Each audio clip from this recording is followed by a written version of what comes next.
The world's richest man, Elon Musk, spent yesterday on Capitol Hill being celebrated by Republicans who gave off the vibe that Musk's budget-slashing, workforce-purging agenda is their agenda. It's going to be the agenda of the new Congress.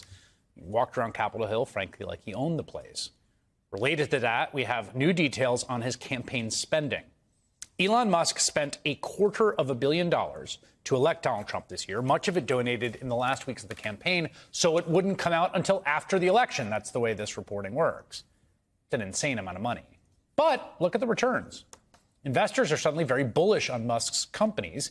He's been hanging around at Mar-a-Lago, weighing in on hiring decisions, joining a call between Trump and the Ukrainian president for some reason. He's been called co-president by some in Trump world.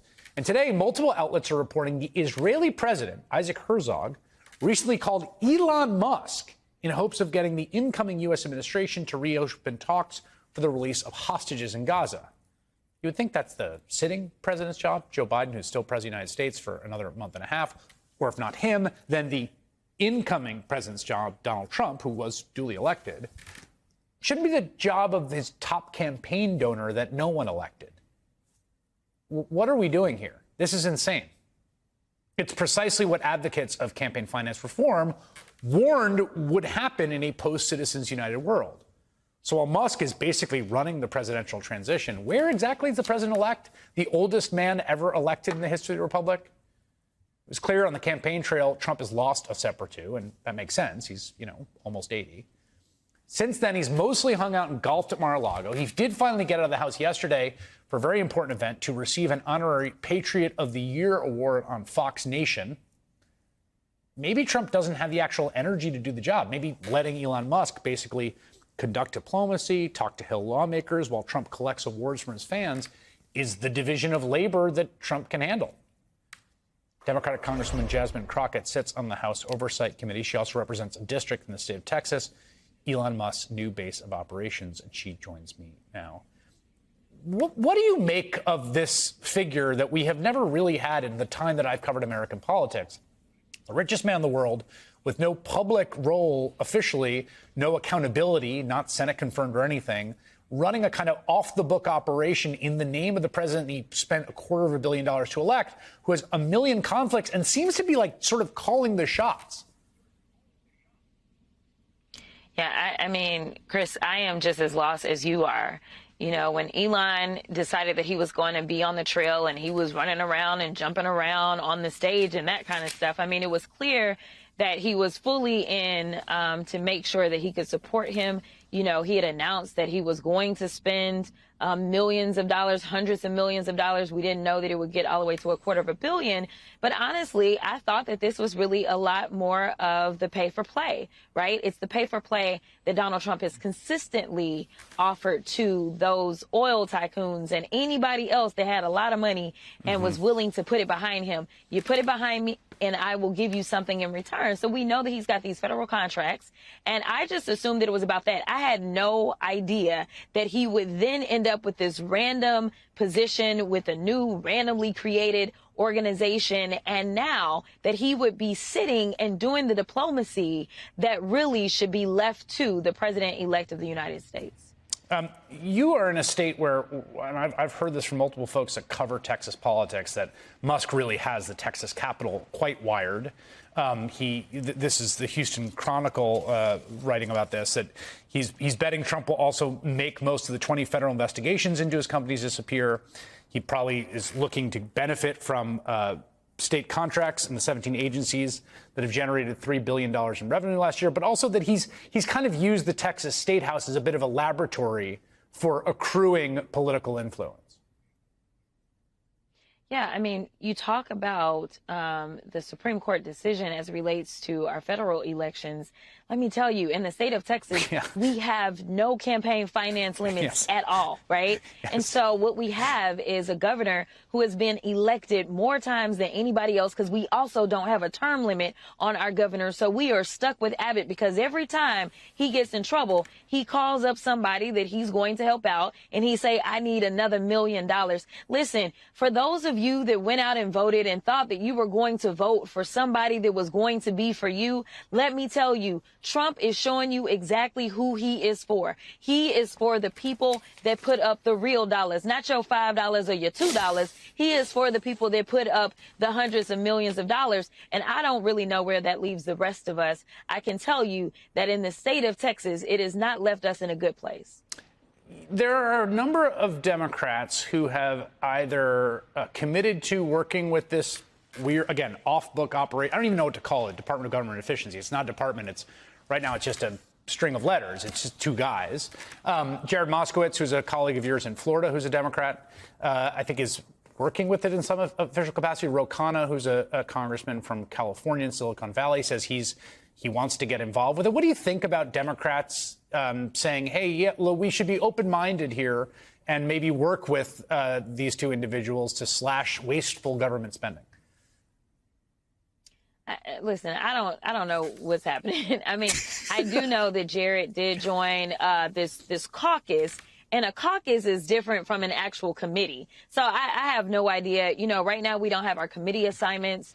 So I don't know who's going to serve on what committee. I will tell you that they did decide that they were going to have a subcommittee on oversight for DOJ. And it is going to be led by none other than Marjorie Taylor Greene, right? So it'll be interesting to see who becomes the ranking member on that subcommittee. And when we start to talk about the committee work, then yes, that is actual work of the House. And whoever is assigned to work on oversight and assigned to that subcommittee, then they will start to do the work. But oversight in and of itself exists to get rid of waste, fraud, and abuse in the government. That is our job. And we oversee every single agency. And that is what we are supposed to be doing. But what they are proposing right now from the likes of Ramaswamy, talking about getting rid of 70% of the workforce. Well, let me tell you, everybody that has complained about how behind their passports were or their Social Security checks being messed up or their IRS checks not arriving on time. Well, let me tell you, something is about to happen, and it doesn't sound like it's anything good if we are going to reduce the workforce instead of increasing it and giving them the resources that they need. And mind you, the people that claim that they were voting because they were feeling a way about the border and it being overrun, the border has been underfunded too. So I don't know how you're going to kick everybody out of this country like they are proposing to do while at the same time reducing the workforce. Congresswoman Jasmine Crockett of Texas, thank you so much. It's important to look for allies in unlikely places. And too often we assume that people on the other side have monolithic views, when in reality some of them may share our beliefs in sticking to the rules, observing norms. None of this will be easy. Building up these habits and practices that so often we've lost. Learning to trust each other again, that's a generational project. Former President Barack Obama, in his first public remarks since the election, called for the country to find common ground. Obama's proposed path forward comes as members of his own party are also considering their future ahead of the incoming Republican trifecta in Washington. And that effort appears to be taking shape as a changing of the guard. Today, New York Congresswoman Alexandria Ocasio-Cortez announced her bid to become the ranking Democrat on the House Oversight Committee, one of the most visible positions in Congress. The 35-year-old is running against 74-year-old Congressman Jerry Connolly of Virginia. And the role they are vying for opened up earlier this week when Congressman Jamie Raskin threw his hat in the ring for the top Democratic spot on the powerful Judiciary Committee, a post that 77-year-old Congressman Jerry Nadler has held since 2019. Joining me now is Congressman Jamie Raskin, Democrat of Maryland. He is currently the ranking member on the House Oversight Committee. Congressman Raskin, it's great to have you. Straight to the source of what exactly is happening, Democrats in your caucus. First of all, what's happening here? It feels like, and correct me if I'm wrong, there is maybe a new generation that is rising through the ranks of House leadership. Well, generational politics is obviously always present in Congress and in the country, but I think what's really happening is that the Democrats feel that we are in the fight of our lives, and we want to deploy and redeploy people to different positions to get ready for the fight to defend our democracy, our freedom, and our Constitution. And I think that's really what's going on right now. Is everybody on board with this sort of changing of the guard, if you will? I know that Leader Hakeem Jeffries says only the caucus is working its will, and we're doing it in a cordial fashion. Now, I will say I know that's supposed to be a non-position, but not doing anything about, changing leadership roles is a position in and of itself. Yeah, well, I think it's true that it's cordial, but it's democratic with a small d. That is, it's all based on conversation and dialogue. I've had hundreds of conversations with my colleagues about how best to arrange ourselves for the coming fight. I mean, you've probably noticed, Alex, that there is a Republican trifecta right now. The margin in the House is razor thin, the thinnest it's been in like a century, but they still have a tiny majority, and we need to figure out the best strategies to either pull over moderate Republicans in districts that Biden won or Harris won, to side with us on issues like gun safety and women's right to choose. And we certainly need to be messaging a lot more effectively to America about what it is we're standing for and what we're fighting for. And so that means we need to be messaging more effectively to your audience, and then even beyond the MSNBC audience to the rest of Americans and people who are watching Fox News right now.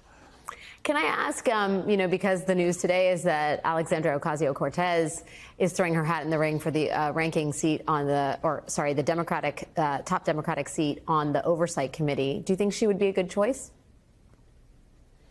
I think she'd be an excellent choice. I think that, our colleague from Virginia, Jerry Conley, would be an excellent choice, and they offer different strengths. Different visions, but they've worked closely together, and we've all worked closely together as a team. AOC, of course, has been my vice-ranking member, so she's very familiar with my style.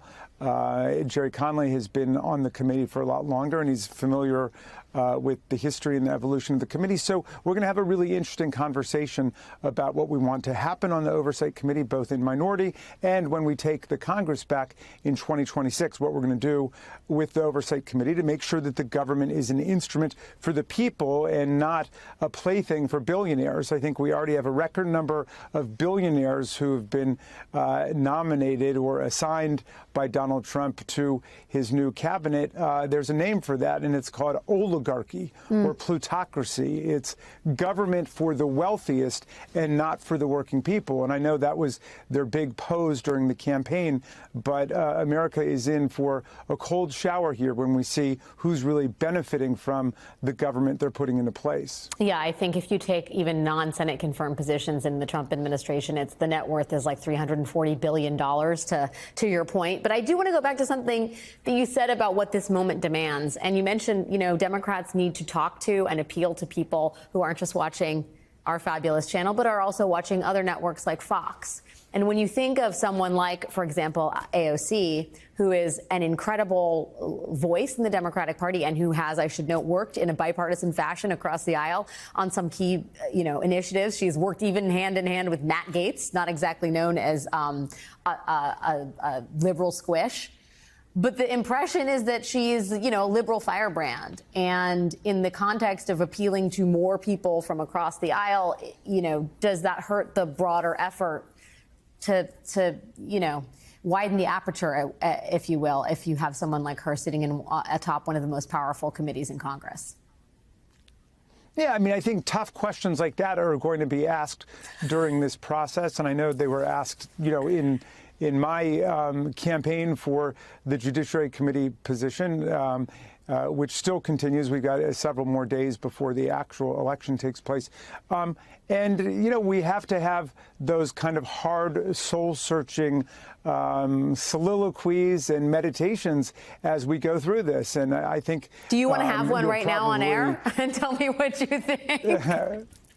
Well, the AOC, who's in her third term, as a representative is very different from the AOC who first entered. Inevitably, you become like that when you're a member of Congress and you've got to deal with right-wing Republicans and conservative Republicans and liberal members of your caucus and conservative members of your caucus and a hierarchy and so on. And I'm sure, Jerry Conley, our other candidate, is a very changed candidate from when he first began on the Oversight Committee. And he's somebody who was in a swing district and is now in a very blue district. So these things change. But I do think that the times call upon us to be able to figure out how to expand the Democratic Party and to make us really the party of democracy, because after all, that's what we are. The GOP does not even claim to be standing for democracy anymore. They are arranged on quasi-monarchical principles, and their leader is surrounded by a bunch of billionaire oligarchs. That's a very different form of government than what we've got here, and I agree it's more difficult on our side because we really are a party based on pluralism and diversity. We bring in people all across the racial, ethnic, gender, sexual orientation, geographic spectrum, and so on. And we are traditionally the party of the working class, the middle class in America. So we got to put a lot of different elements together to deal in this new environment, which is complicated by really segmented and decentralized media systems. I do want to ask you, just as we wrap up, former President Obama talked, I think, quite eloquently about the work ahead, that it's not just for the woke, but for the waking, that this is about a generational effort to begin to trust each other again. We are seeing Congressman Ro Khanna and Congressman Jared Moskowitz, Democrats, joining the Doge caucus to cut federal waste, helmed by Vivek Ramaswamy and Elon Musk. Is that the right call? Is it about Democrats trying to find, common cause with even some of the most MAGA-fied soldiers in Trump's army? Well, sure. We're always looking to make common cause across the aisle. I've had legislation with Jim Jordan, the Press Act, to try to defend your rights as a reporter and the rights of reporters across the country, not to have their private notes subpoenaed and to be hauled into court. Because that's a violation of the freedom of the press, and that's something where we're able to find conservative, liberal connection on. And when I was in the state Senate in Maryland, we had a bunch of Republicans who joined us for marriage equality, for abolishing the death penalty. So we can make common cause. The important thing is to remember what a political party is. Party comes from the French word parti. It means a part. Like, our party is just part of the whole. Once we get elected, we have to try to represent the whole. We represent everybody. And people say, well, that's romantic, that's idealistic. But in fact, I think the vast majority of politicians do it all the time. If you come to my district office out in beautiful Rockville, Maryland, we will serve you if you've got a problem with Social Security, Medicare, Medicaid, PPP loans, Department of Education, whatever it is. And we never ask you what your political party is. That is, we go to serve everybody who lives in the 8th District of Maryland. And I think most representatives think like that. I wish that the Republican senators in the second impeachment trial had thought that way. They were supposed to render an impartial verdict, which means nonpartisan, but it ended up being pretty partisan in the end. It was a 57 to 43 vote, the most bipartisan verdict we ever had in a presidential impeachment trial. And still, we were not able to get to that dispassionate, objective final verdict. Congressman Jamie Raskin reminding us of our French origins and our democratic work at hand. Thank you for your time, sir. It's great to have your perspective on all of this. You bet.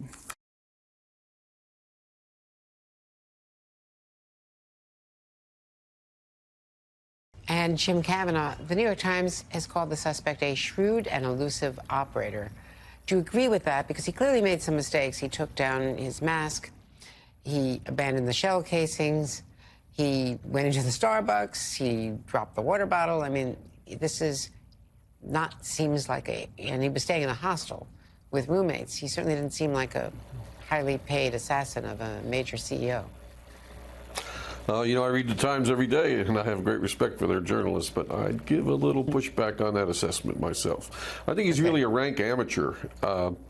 He did almost everything wrong. After a careful viewing of the shooting, if you watch it very slowly, his gun, he fires a shot at Mr. Thompson and strikes him in the leg, I believe. He stumbles. But the gun jams immediately. It jams after the first round. And the killer then reaches down and works the slide a couple times, fires again, and the gun jams again.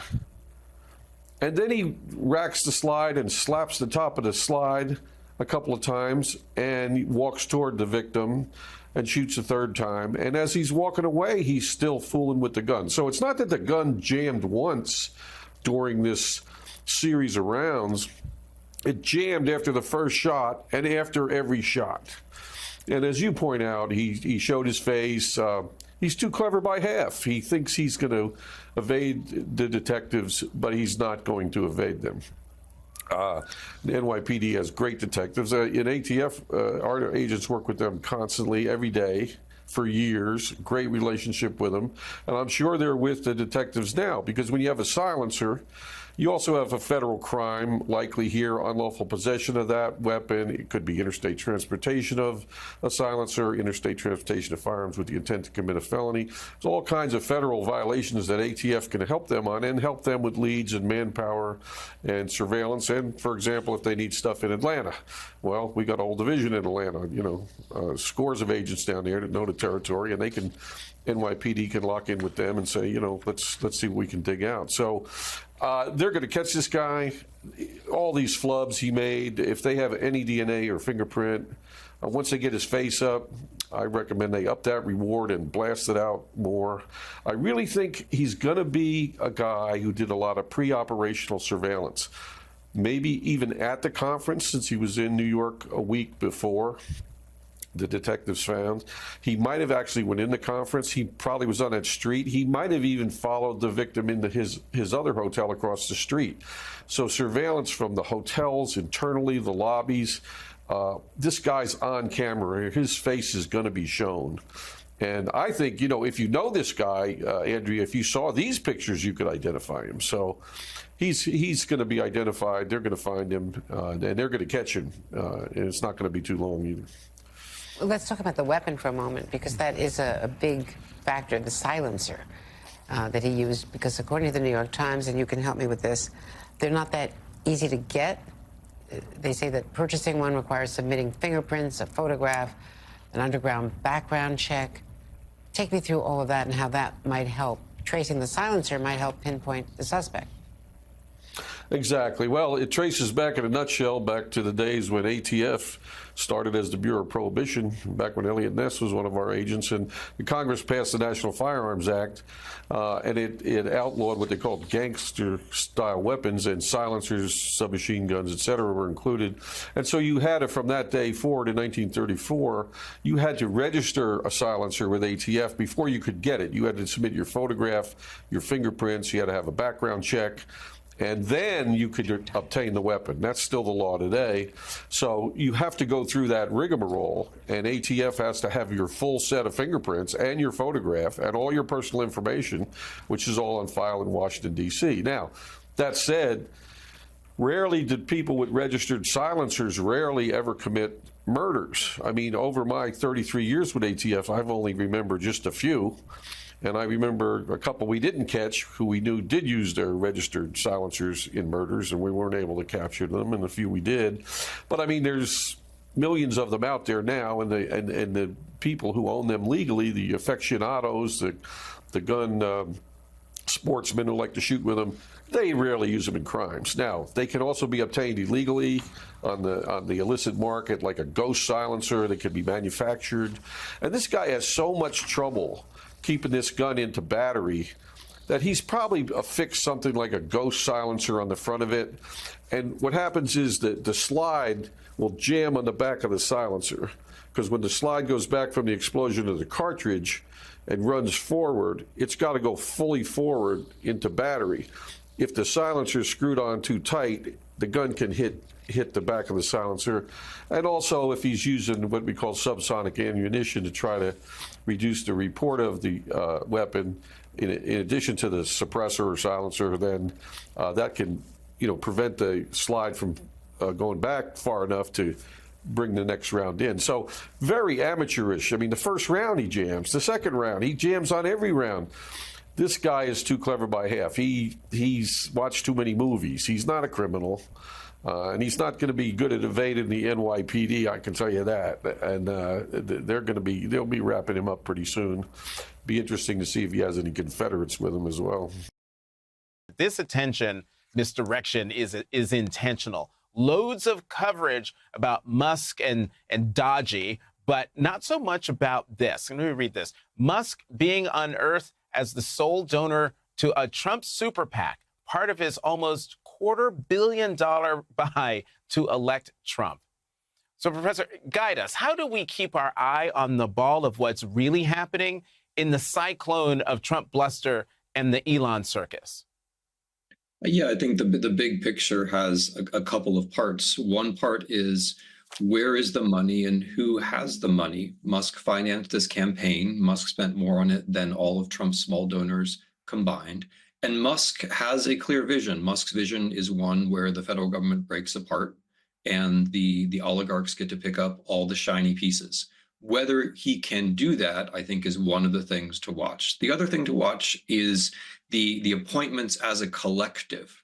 So Tulsi Gabbard, Pete Hegseth, as well as Kash Patel. These are people who are utterly unqualified, disqualified, anti-qualified. Do we end up with people in charge of our national security and intelligence who not only don't know what they're doing, but who are exactly the people that our foreign enemies would like to have in charge? I think those are the two big stories that one can follow. Mm-hmm. Well, you mentioned her, and I'm going to ask about her. There are Trump allies with ties to Russia. Tulsi Gabbard, Trump's pick for Director of National Intelligence, was called a Russian agent on Russian state TV. Tucker Carlson returned to Russia to interview Foreign Minister Sergei Lavrov. Professor, what message does this send to Ukraine?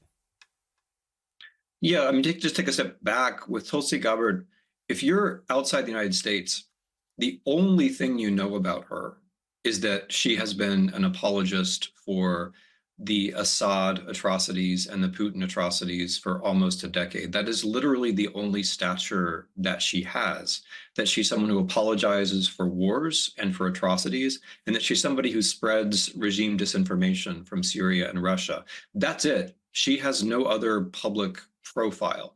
So the idea that she could be the one who is coordinating the American intelligence agencies naturally brings joy to the Russians. There are many other quotations along the lines of the ones that you showed. She's our girlfriend, she's our agent, she's our person. She's been publicly praised multiple times by the Russian press for spreading the Russian message about the war, right? So what message does it send to Ukraine? I mean, the Ukrainians are scrabbling to find some connection to Trump where they would be able to talk about the real world, where they would be able to get through this mess that you're talking about, this imbroglio, this confusion, and try to remind Mr. Trump that there's actually a real world with a real war, which at the very least, if he cares about nothing else, could end in him being humiliated if he doesn't have some kind of policy.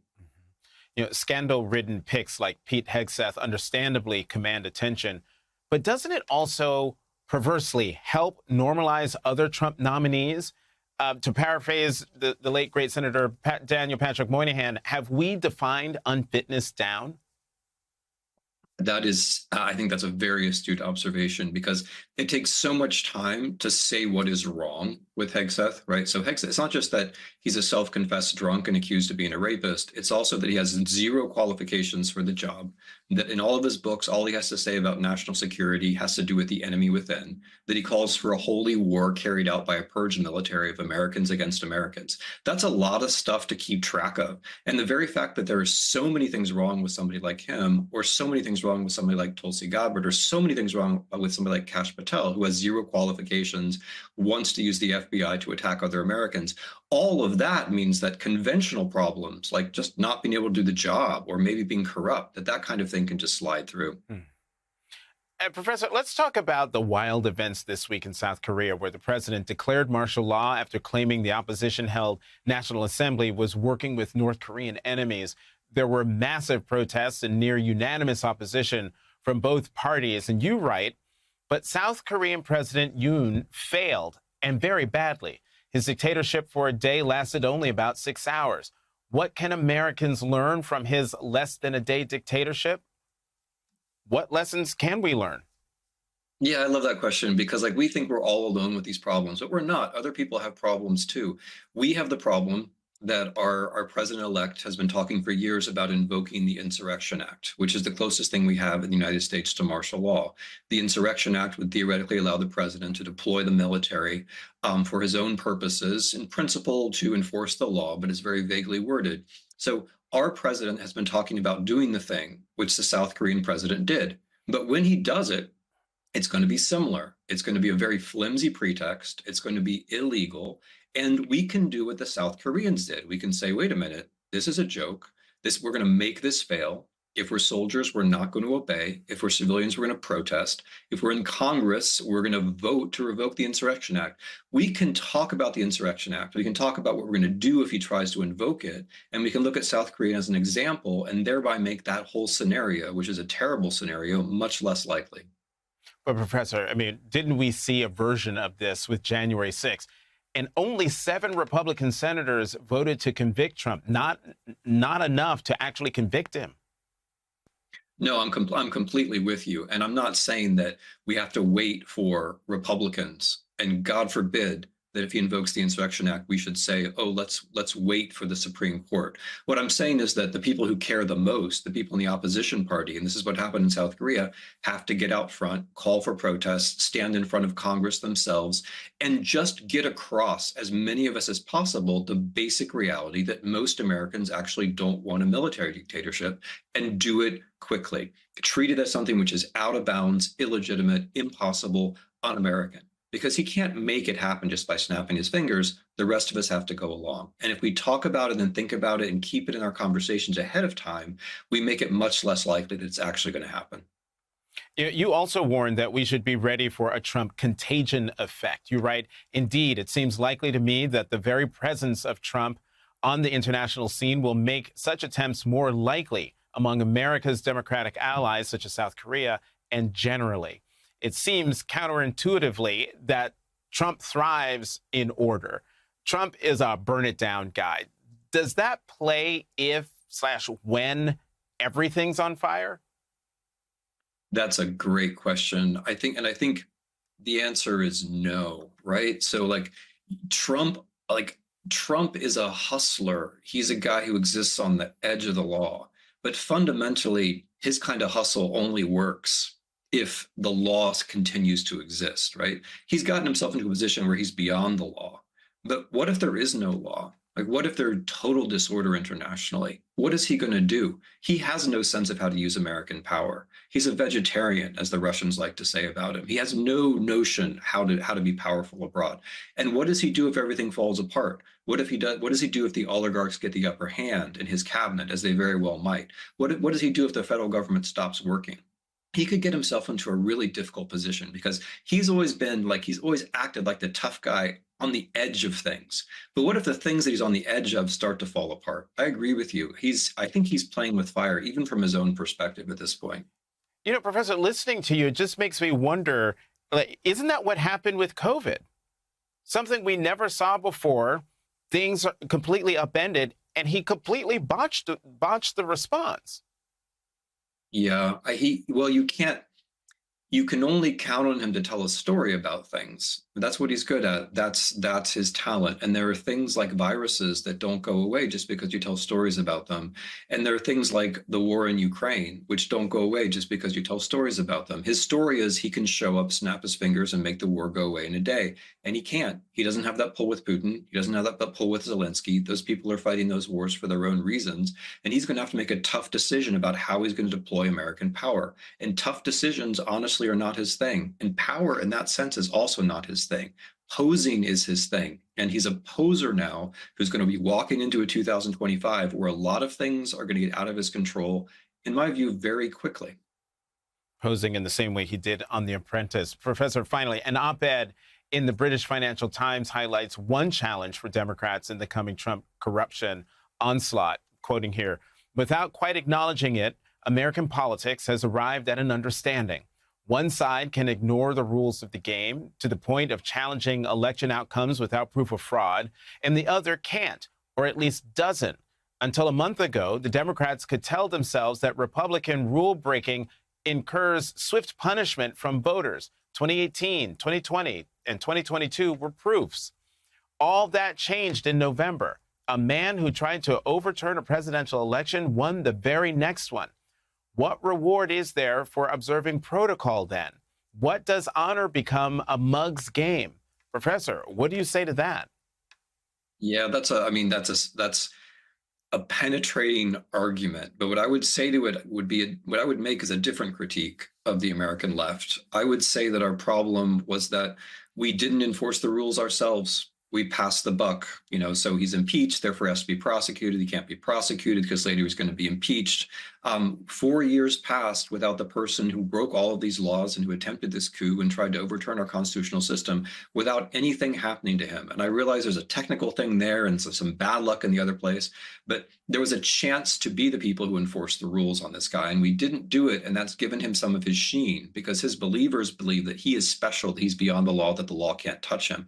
Unfortunately, his believers do believe that the law applies to the rest of us. So I agree there's a danger that everyone's going to stop believing in the rules, but I don't think the conclusion should be that that's what we should do. Professor Timothy Snyder, thank you very much for coming to The Last Word.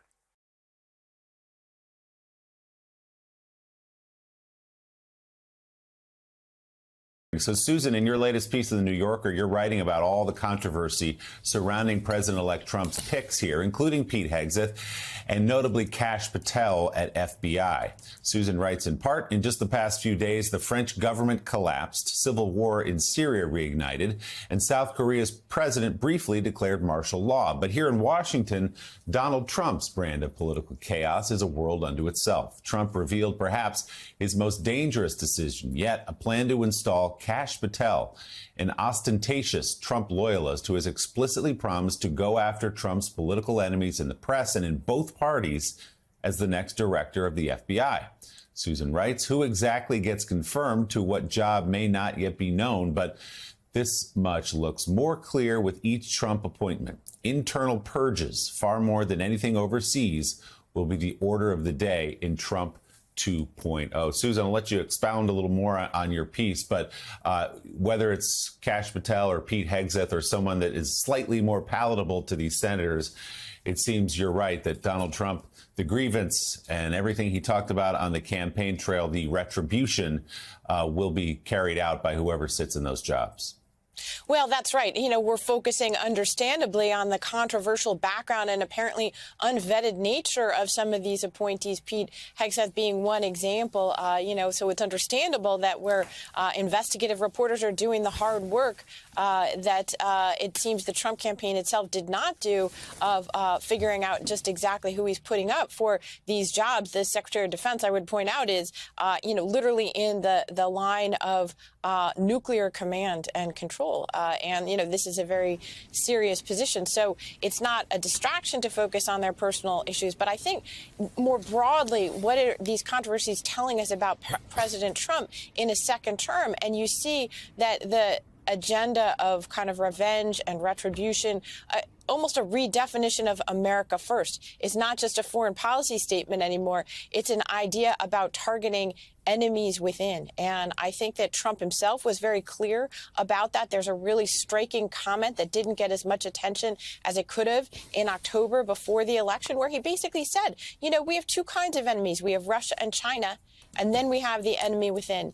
And I think that's the more dangerous one. And so to me, when you look at Kash Patel at the FBI or Pete Hegseth, a lot of what he's written and talked about in recent years, it's not about Russia and China. When he talks about being Pentagon chief, he's targeting America's own generals that he considers to be too focused on diversity and not focused enough on what he wants them to focus on. He's talking about the internal threats from the Pentagon and not the Pentagon's job of keeping America safe from external threats. And so I think that's the big picture here in all of this. But I agree with Jen in terms of her assessment right now. These senators don't want to be the ones to challenge Trump publicly on any one of these nominations, and just hope that somehow the process and the math gives them the ability not to have to make an uncomfortable public vote.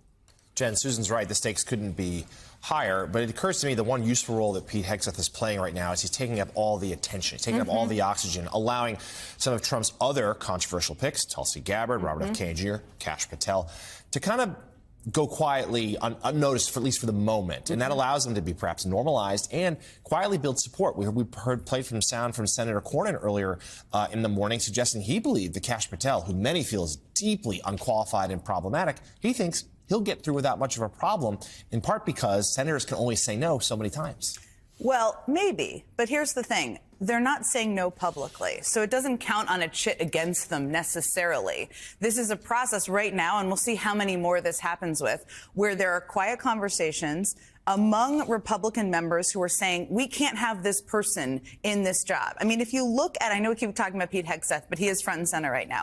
The Secretary of Defense role, Secretary Austin regularly has meetings right now where he's determining where to move forces and troops around the world and where to move resources. He is a person who sits at the table in international events and international meetings and negotiates with his counterparts and says, we can't give you that military equipment. We can't give you those planes, or you need to kind of step back and be more restrained in your military action.